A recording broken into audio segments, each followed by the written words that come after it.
I was alone at home when I heard footsteps coming from the attic. I live in a quiet suburban neighborhood where nothing much happens. It was a regular Friday evening, and I had just settled on the couch to watch some TV after dinner. The sound was faint at first, just a soft creaking that I brushed off as the house settling. But then the noises got louder. It sounded like someone was walking up there, heavy footsteps moving back and forth. My first thought was that maybe an animal had gotten in, but the steps sounded too deliberate, too human. My heart started to race, but I tried to stay calm. I grabbed a flashlight from the kitchen and headed towards the attic door. It's one of those pull-down types with a ladder. I stood there for a moment, listening. The footsteps had stopped, and it was dead silent again. I wondered if I was imagining things. Summoning some courage, I pulled the ladder down and slowly climbed up. The attic was pitch black, and the beam from my flashlight barely cut through the darkness. I looked around, my heart pounding in my chest. There was nothing there. No signs of animals, nothing out of place. I felt a bit silly for scaring myself over nothing. Over the next few days, I kept hearing strange noises. Things would move around, small items would go missing, and then reappear in odd places. I tried to rationalize it. Maybe I was just being forgetful, or maybe the house was just old and creaky. One night, I was lying in bed when I heard a thump coming from above me. I sat up, straining to hear. There it was again, a definite thump, like something had fallen. I decided to check it out in the morning, too scared to face it in the dark. The next day, I went up to the attic again, this time in broad daylight. I searched every corner but found nothing unusual. But as I was about to leave, I noticed something odd. There was a small pile of wrappers and empty cans tucked away behind some old boxes. It looked like someone had been eating up here. My blood ran cold at the thought. Was someone living in my attic?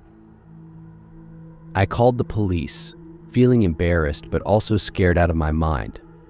When they arrived, they searched the attic thoroughly. They found more evidence, old blankets, clothes, and even a makeshift bed hidden behind the insulation. It was clear that someone had been staying up there for a while. The police took it very seriously and started an investigation. They found fingerprints and other signs that someone had been coming and going through a small window at the back of the house, one I never really noticed because it was so high up and obscured by trees. They figured out that a squatter had been living in my attic, sneaking in and out without me noticing. The thought of someone living above me, watching me, knowing my every move, made my skin crawl. I had always felt safe in my home, but now, every creak and groan of the house filled me with dread. The police said it was likely someone looking for shelter, maybe even someone dangerous. I moved out soon after that, unable to shake the feeling of being watched. I still get chills thinking about it. The idea that someone was up there, living in my attic, while I was completely unaware, is something I'll never get over.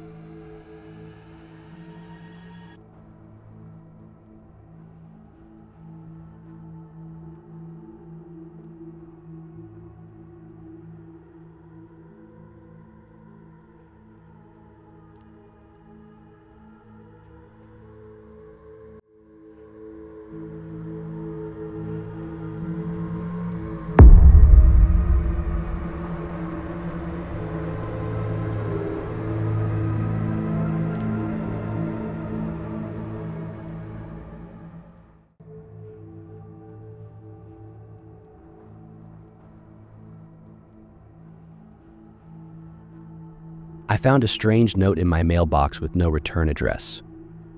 It was weird because I live in a secluded cabin in the woods, miles away from the nearest town. The note was handwritten on old, yellowed paper and simply said, "Check under the floorboards." At first, I thought it was a prank. Who would come all the way out here just to mess with me? But as I held the note, I couldn't shake the feeling that there was something serious about it. My curiosity got the better of me, and I decided to check it out. I went inside and started looking around. The cabin is pretty small, just one main room and a bedroom. The floorboards in the main room were loose in some spots, so I started there. It didn't take long before I found a spot where the boards lifted easily. Underneath, there was a small metal box covered in dust. I pried the box open and found a bunch of old photographs, some newspaper clippings, and a small, leather-bound journal. The photos were black and white, showing a man and a woman who looked like they were from the 1950s or 60s. They seemed happy, but there was something unsettling about the way the woman's eyes looked in the photos. The newspaper clippings were about a missing person case from decades ago. The woman in the photos was named Sarah, and she had disappeared without a trace. The articles mentioned that she was last seen near the woods where my cabin now stands. This was getting creepy. I opened the journal and started reading. It belonged to the man in the photos, Sarah's husband Thomas. His entries started out normal, talking about their life and how much he loved Sarah. But as I read on, the tone changed. Thomas wrote about Sarah becoming distant and secretive, and then one day she vanished. He searched everywhere but couldn't find her. His last entry mentioned that he believed someone took her and that he was going to keep looking no matter what. I didn't know what to do with this information. The case was old, and I didn't think the police would care about a decades-old mystery, but I couldn't just ignore it. I decided to take the box to the local police station the next day. When I handed over the box, the officer on duty seemed surprised. He told me that Sarah's case was still open, and they had never found any leads. They took the box and thanked me, saying they'd look into it. A few days later, I got a call from the police. They wanted to meet me at the cabin. When they arrived, they had a team with them, including a detective who specialized in cold cases.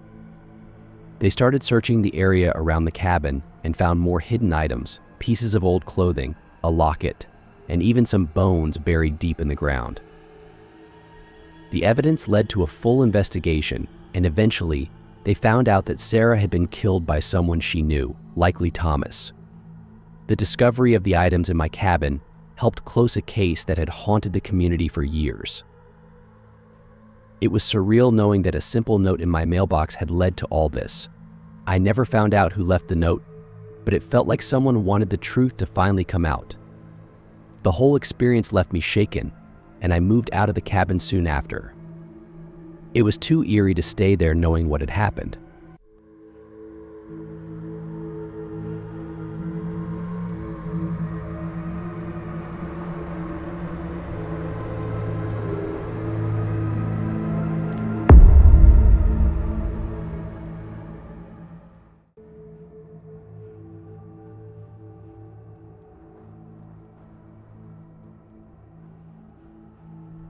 A package arrived at my door that I never ordered. Living in a historic building with a dark past, I was used to weird stuff happening, but this was different. The package was old and worn, with no return address. My name was written on it in shaky handwriting. Curiosity got the better of me, so I brought it inside and opened it. Inside was an old diary, its leather cover cracked and pages yellowed with age. I flipped it open and started reading. The entries were written by someone named Henry, dating back to the early 1900s. His writing was neat, but the things he described were anything but. Henry wrote about living in the same building I now called home. He mentioned strange noises at night, shadows that seemed to move on their own, and people who would disappear without a trace. He described how his neighbors started vanishing one by one, always leaving behind their belongings, as if they had just stepped out for a moment. The more I read, the more uneasy I felt. Henry wrote about investigating these disappearances. He found hidden rooms and passages throughout the building, some leading to basements and others to attics. The entries became more frantic as he detailed his attempts to find out what was happening. One night, Henry wrote about finding a hidden door in his own apartment. He followed a narrow staircase down to a room filled with old, dusty furniture and a large wooden chest. Inside the chest, he found personal items belonging to the missing people, clothes, jewelry, even letters. He realized that someone had been collecting these things, keeping them as trophies. Henry's last entry was the most terrifying. He wrote about hearing footsteps outside his door, the handle turning slowly. He hid the diary in a secret compartment in his floorboards, hoping that if something happened to him, someone would find it and know the truth. I felt a chill run down my spine as I finished reading. I looked around my apartment, suddenly feeling like I was being watched. I decided to check the floorboards, just in case. To my shock, I found the same hidden compartment Henry had described. There was nothing in it now, but the fact that it existed was proof enough that Henry's story was real. I called the police and told them everything. They came to investigate, and we discovered more hidden rooms throughout the building, just like Henry had described.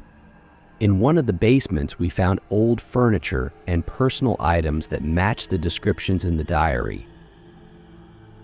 The police started an investigation into the building's past and the disappearances. They found records of people going missing over the decades, all linked to this building. The discovery of the diary and the hidden rooms brought new attention to these cold cases. The package that arrived at my door led to the uncovering of a long hidden secret. The building's dark past was finally coming to light, and the mystery of the disappearances was being solved. But knowing that I lived in a place with such a history made it hard to stay. I moved out soon after, unable to shake the feeling of dread that had settled in. The diary was terrifying, not because of ghosts or supernatural things, but because it revealed the dark side of human nature. It reminded me that sometimes the real monsters are the ones we don't see, hiding in plain sight.